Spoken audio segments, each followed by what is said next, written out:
గీతతో కోట్ల మందికి దారి చూపించిన అతనికన్నా గురువెవరు?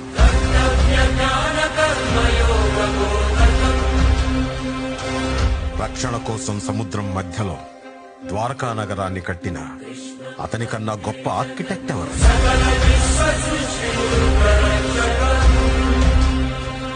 చూపుతోనే మనసులోని మాట చెప్పే అతనికన్నా గొప్ప సైకాలజిస్ట్ ఎవరు?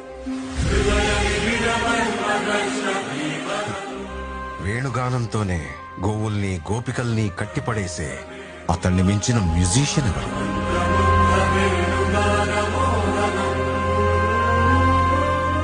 నిత్యారోగ్యంతో ఉండే సూచనలు చెప్పిన అతనికి మించిన డాక్టర్ ఎవరు?